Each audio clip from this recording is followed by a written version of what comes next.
What's up guys, it's Dad from TechSource and welcome to the build guide everyone has been waiting for.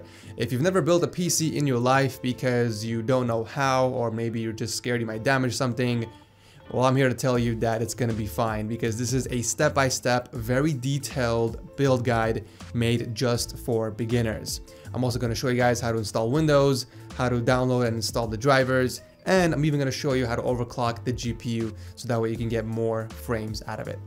If you guys are using different parts than what I have in my build, then that is completely fine. You can actually use this build guide to help you build your own PC as well.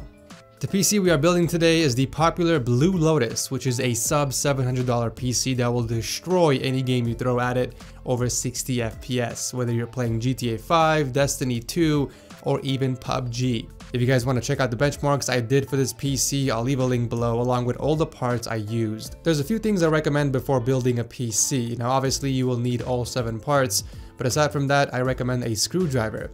The kit I'm using here is from iFixit and it offers all the necessary tools for a complete PC build. I'll drop a link below if you guys want to check it out. I also recommend 1 or 2 shot glasses or any small tray that will serve as a place to keep your screws safe because they tend to roll around on the table and get lost. Another thing you will need is a blank USB with at least 8 gigs of space, and finally, if you're not going to be using the Ethernet cable to connect to the internet, a Wi-Fi adapter is a cheap alternative of connecting to the internet wirelessly. This is the one I'm using for the video and I strongly recommend. It costs $25 but offers up to 1200 megabits per second with support for 2.4 and 5.8 gigahertz bands. If you're building on carpet, I do recommend building on a wooden desk. However, metal surfaces are fine as well, as long as it's properly grounded. You don't need to buy an anti-static mat or wristband. However, if you want to be extra cautious, you can pick one up for only $6 on Amazon. And once again, I'll drop a link to it below. I've been building PCs well over 5 years now, and I've never used one of those anti-static things, but it's better to be safe than sorry. Don't shuffle your feet on carpet. Don't pet your cat. As long as you touch a metal surface that's grounded before you handle your components, then you'll be completely fine. Also, another tip when handling the parts: if there's a plastic section or a plastic piece on it, make sure you're grabbing it from that. And also, make sure you guys aren't touching any of the circuit side with your hands. That's also one way of damaging the components.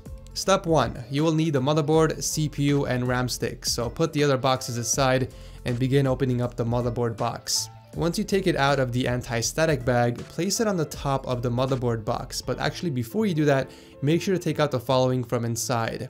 You will need the I/O shield and the SATA cables, one for each storage device we are connecting. If you have only one drive, then one is all you need. Next, take out the CPU and its cooler from the box and be very careful not to touch the bottom part of the cooler because it does come pre-applied with thermal paste. If you're gonna set it down on the table, set it upside down so that the thermal paste is facing upwards.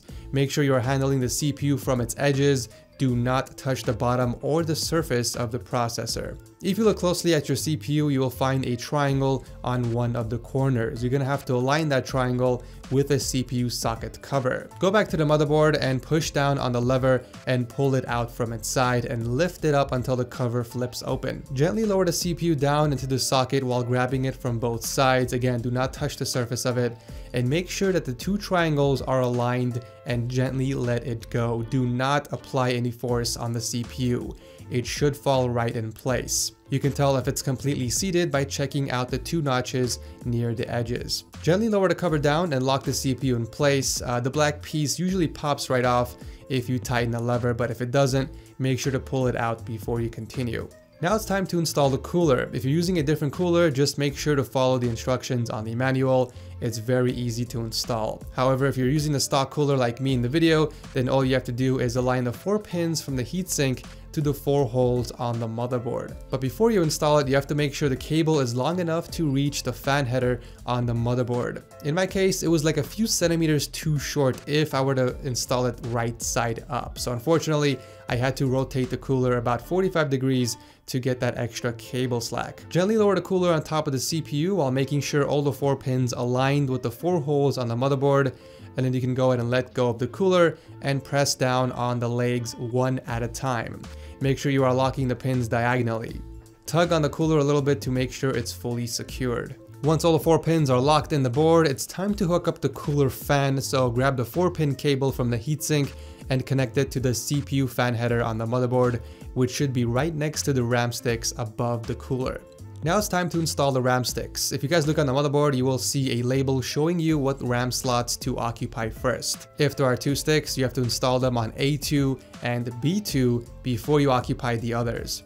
If you're installing only one, then you have to put it in slot A2 only. Grab the RAM stick one at a time and make sure the gap on the bottom of the RAM stick aligns with the notch on the RAM slot. As you guys can see in the video, it's facing the incorrect way, so I had to flip it the opposite way. Gently lower the RAM stick down evenly and push down from the center until it snaps in place. Feel free to use both of your hands to do this. If you pay attention, both of the clips on the sides should lock in place if done right. Take off both side panels from the PC by removing all 4 of the thumb screws.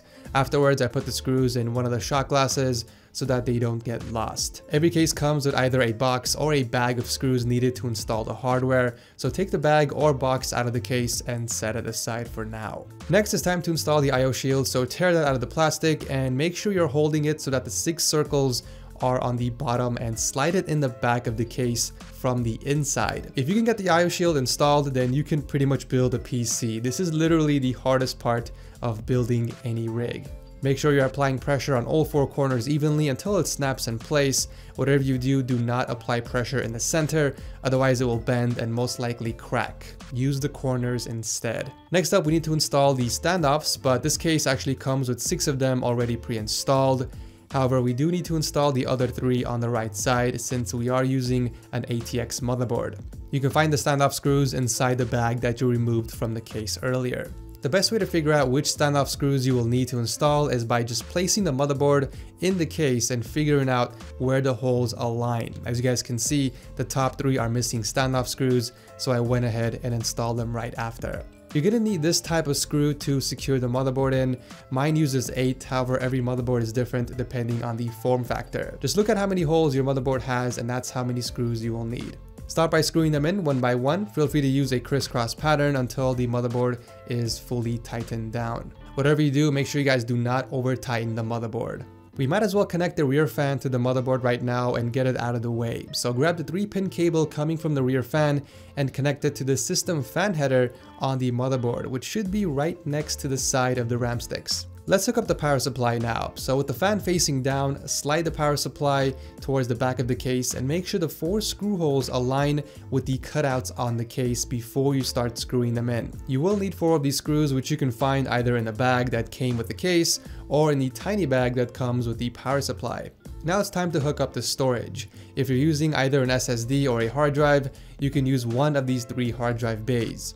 You'll need to match the screw holes on the hard drive with the 2 knobs on the tray. With the back end of the hard drive facing towards the end, lower one side of the drive in and slide the other side in by stretching the tray a little bit. You can also put an SSD in here as well, but you'll need 4 tiny screws to install them.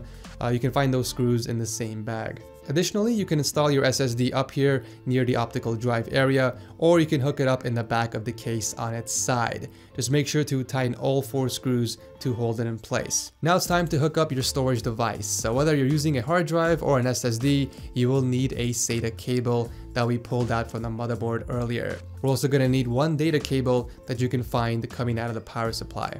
Looking at the back of the hard drive, you will need to plug the SATA cable in the smaller slot, and I do recommend using the L-shaped cable instead of the straight one for easier cable management. And the other end connects to the motherboard, but pay attention to this part because it's important. If you're installing an M.2 SSD, do not use SATA 1. It's actually labeled right on the motherboard. Instead, you can use SATA 2 or any of the other SATA ports right below that, like I've done in this video. The data cable connects right next to the SATA cable. If it doesn't fit in the first time, turn it upside down and try it again. Both of these cables only fit one way. So this is what your PC should look like so far. All the main components are connected, and the final piece we need to hook up is the graphics card. Don't worry about cable management just yet. We can work on that once everything is completed. By the way, I hope you guys are enjoying the build guide so far. Believe it or not, it does take me a very long time to put this all together, and dropping a simple like would be very appreciated. Thank you. Start by removing the screw in the back to access the PCI slots. So you'll need to remove the 2nd and 3rd PCI covers, and the best way to do this is by folding it a few times until it snaps off. You will need to align this part of the PCB on your GPU with the top PCI slot on the motherboard, and it's always recommended to install your GPU on the top slot for most performance. Gently bring the GPU closer until you can feel it slide in place, and once you feel it sinking in, apply some pressure until you hear it snap in place. While holding the GPU at the same time, screw in the PCI bracket in the back of the case. That way it prevents the GPU from sagging. If you accidentally remove the top PCI bracket like me, you can take this time to put it back on. Close the cover and screw it shut once you are done. Now it's time to connect all the cables, and we can start off with the GPU cable labeled PCIe, and it looks something like this. Grab the 6-pin part and connect it to the GPU socket near the edge of the card, and make sure you guys hear it snap in place. Next, we are ready to give some power to the motherboard, so grab the 24-pin cable that looks like this and connect it to the 24-pin socket on the motherboard. Make sure it sits flush and that there is no gap between it. Always remember, if it doesn't fit, it doesn't belong there. Next up is the cable with the words CPU labeled on it. Combine both of them together and slide it in the socket right above the CPU cooler to the left. The next cable has a blue tip, and this is to power the front USB 3.0 ports on the case. If you don't have any USB 3 ports in the front, then you don't have this cable. So this one connects right under the 24 pin we just connected. Just make sure that the notch is facing the correct direction before inserting it in, because if it's incorrect, you can damage the pins. Also make sure you are inserting it at a straight angle. If it's slightly bent, you can also damage the pins that way. The audio cable is used to power the front audio port so that you can connect your headset or microphone, and it's labeled HD audio. This one connects to the far left side of the motherboard on the bottom, and the pins on the motherboard are labeled J Audio 1 in case you're having problems finding it. With the words on the cable facing up, insert the connector gently. You might need to apply some pressure for it to go all the way in. The USB connector is to power the other two USB ports, and this one can go in either of the USB headers on the motherboard labeled JUSB 2 or JUSB 1. You can find both of them on the bottom side of the motherboard towards the middle. Now it's time to hook up the two fans in the front of the case. Grab both of the Molex connectors coming out of each fan, and you're going to connect it to the Molex connector coming out of the PSU. We're basically going to chain all three of them together, so connect one to the PSU and you can connect the other one right on top of it, just like this. And finally, the last set of cables we need to connect is to power the front panel of the case. However, you need to pay attention to this one because it's a little different from the others. The first one we are connecting is labeled Reset SW, which is short for switch. With the words facing down, you need to connect this to pin number 3 and pin number 4 on the bottom row, just like this. Next up is the power switch. With the words facing up, we're gonna plug this right on top of the reset switch. To be honest, the direction doesn't really matter on these two, but I did it this way to make it easy for you guys to follow. The next cable is the HDD LED, and this one actually matters which way you plug it in. Make sure the words are facing down before plugging it in right next to the reset switch on the second row, just like this. The final two are the power LED plus and minus pins. The plus goes in first, followed by the minus one. It's actually easier to go backwards, so I plugged in the minus one on the second pin, and then I plugged in the plus cable. If you did it correctly, this is how it should look like from the bottom of the motherboard. We got the HDD LED first, and then the reset switch. And from the opposite side, this is what it should look like. Coming from the right to left, you should see the power LED plus, power LED minus, followed by the power switch. Notice that there is a pin missing, as well as there being an extra pin right next to that, and that's completely normal. You're officially done plugging everything in. Take this time to work on the cable management now that you know where everything connects to. Here's a quick tip with the CPU cable. I was actually barely able to run the CPU cable from the back of the motherboard into the socket, and all I had to do was pull the motherboard towards me just a bit in order to give it enough space to squeeze it through, instead of running the entire cable across the motherboard. Obviously, you will need to remove that screw on the motherboard in order to pull it forward. For the front panel cables, I was able to route them through the front of the case, through the side of the fans, and then out from the back of the case. I made sure to use the extra space underneath the hard disk trays to hide some of that excess cables, and using Velcro straps and zip ties really keeps everything nice and tidy. If you followed all the steps, then you are pretty much done. Congratulations on building your very first PC, but we are only halfway done. Now it's time to install the operating system, download the drivers, and overclock your GPU. Here are the current timestamps if you guys just want to skip to that portion of the video. First step is to find a computer, either a desktop, PC, or a laptop with a working USB port, because you will need to plug in your 8GB USB drive and visit the Microsoft website to download the Windows files. We are installing Windows 10 onto this PC, but I'll leave a link to Windows 8.1 Pro if that's what you guys prefer instead. Click on the Download Tool Now option and open it up once it's done downloading. Follow the on-screen instructions until you get to this page where you have to select the Create Installation Media. Afterwards, you can hit Next. Keep everything default and make sure you guys are selecting the USB drive that you want the files installed on. Keep in mind everything will be deleted on that USB stick, so save the files that you want to keep. Click on Next and let it download and do its thing. Once everything is done, it will tell you that your USB drive is ready to go, so click on Done. Take the USB drive and plug it into your PC that you just built and hit the power button. If it doesn't turn on, make sure the switch on the back is flipped to the straight line indicator. Once your PC boots, you will get a first time boot message stating that you have to hit a certain key to load default settings in the BIOS and continue or something similar. It's usually the F5 key, but whatever it is, make sure you're paying attention to what it says on the screen because we're going to be skipping the BIOS setup for now. Your computer will now try and detect an operating system. Now obviously there is none, so it will boot straight from a USB drive by default and it will take you to the Windows setup screen. Anyways, once you get to the Windows setup screen, just follow the on-screen instructions until it asks you to enter in the CD key. You can either pay full price for it and get it online, or you can get it cheaper on Kingwin. Once you get your key, enter it in here and click Next. Select the correct version of Windows that you purchased for the CD key, and then you can click Next again. And over here, you will need to select Custom. Over here, we get to pick where we want the operating system installed on. If you have only one drive, then the selection is obvious. However, if you have several, then you have to select which one to install the operating system. I recommend installing the OS on an SSD or an M.2 drive, whichever one you have. If you don't have either, then it doesn't really matter.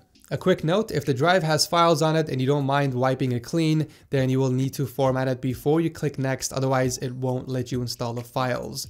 Keep in mind that you will lose all the data in your hard drive. Once you hit Next, sit back and relax while Windows installs the files onto your drive. This process can take up to 30 minutes depending on the drive speed. Once you are done, it will take you to the setup screen, so just make sure to follow the on-screen instructions until it takes you to the Wi-Fi setup. Now this is where the Wi-Fi card comes in handy because without it, you can't access the internet until you download the drivers. Finish setting everything up until Windows takes you to the desktop. Now if you guys are having problems with your PC, whether it's not turning on or you're getting a black screen on boot, whatever it is, I've listed some troubleshooting tips down below if you guys want to check that out. If you have access to the internet, then we need to download the drivers straight onto this PC. However, if you don't have access, then you will need to use another computer to download the drivers onto a USB and then bring those files back to the PC you just built. So visit the MSI service page for the board and download the following drivers. Once all of them are downloaded, open each file and make sure you guys extract the contents out of the folder before installing them, otherwise you might run into some errors. Next, it's time to install the graphics driver. Visit the GeForce website and download the GeForce Experience. By the way guys, I'll drop a link to all of this down below, so all you have to do is click on the link and just download all the files. Once all the drivers are up to date and installed, do a fresh restart of the PC, but immediately hit the delete key so that we can get into the BIOS. We can't overclock the CPU since it has a locked processor, but we can set the XMP profile for the RAM, and that way we can squeeze out more performance out of this build. Once you are in the BIOS, hit the F7 key to switch to advanced mode, and from here select the overclock settings. Then we can scroll down and enable extreme memory profile. And for the DRAM frequency, we're going to set it to 3600 MHz. Finally, we have to scroll down and set the DRAM voltage to 1.35. Once you are done with all of that, hit F10, which will save the changes and it will take you back to the desktop. Alright guys, now it's time to overclock your GPU, and for that we need both MSI Afterburner and the Heaven Benchmark tool. Once again, I'll leave a link below to download them. They are both completely free. Install and open up both programs, but first let's open up the Heaven Benchmark tool and make sure that the full screen option is not checked, and put the resolution to 1080p and hit run. It will start running in the background. At this time, open up MSI Afterburner so that it's overlapping the Heaven Benchmark just like how it is in the video. We're going to be dragging the power limit and temp limit bar all the way up to the right side so it's maxed out. And from here, we're going to be gradually increasing the core clock speed until the GPU crashes. I normally do increments of 25 megahertz. So I double click on the +0 icon right above the bar and enter in my own value. I start off with 25 megahertz. I wait about 5 seconds, and if it doesn't crash, I bump it up another 25 megahertz. I keep doing this until I reach a point where the GPU can't handle it anymore and the program begins to crash. As you guys can see, I got it all the way up to 250 megahertz before the Heaven benchmark started crashing. That means the core clock is set too high and the GPU can't handle it, so we're gonna have to go back and lower the clock speed. So I set it back to 225 instead of 250 and reran the benchmark. Now that we know it can handle 225, we need to leave the benchmark running for a full cycle just to make sure it's stable. Once the benchmark completes and it doesn't crash, we are ready to move on to the memory clock. Again, it's the same concept over here, however, I do increments of 100 instead of 25 since memory is a lot easier to overclock. So naturally, I start with 200, I wait 5 seconds, bump it up another 100, and so on and so forth until we get a crash. So I got it to 500 megahertz before the benchmark started freezing, so obviously I pushed it way too much. I'm gonna put it back to 400 megahertz and restart the benchmark. Now instead of increasing about 100, I'm gonna try 50 instead and see how far I can go. As you can see, it still crashed, even at 450, so the sweet spot is obviously somewhere between 450 and 400. I lowered the memory clock speed to 425, and I let it run for a full cycle, and voila! A stable clock speed, over 2000 megahertz on the boost clock, and 8856 on the memory. Now, if your PC freezes or crashes during gaming, then that means you have to lower the clock speed even more. The Heaven benchmark isn't that demanding on the GPU, so when you play games like PUBG, which are more demanding, it might push your GPU even further, and that is when you'll start seeing crashes. So if that does happen, go back and lower the clock speed, and if that doesn't work, then you have to lower the memory clock speed as well. You just have to play around with both of them until you find a sweet spot. But yeah guys, that pretty much wraps up this build guide. It took me almost a week to make this video. It was a very long process, so dropping a like or even a dislike would be appreciated. And let me know in the comment section if you guys are planning to build this exact same PC or if it was helpful. Anyways, thank you so much again for watching. I will see you guys in the next one.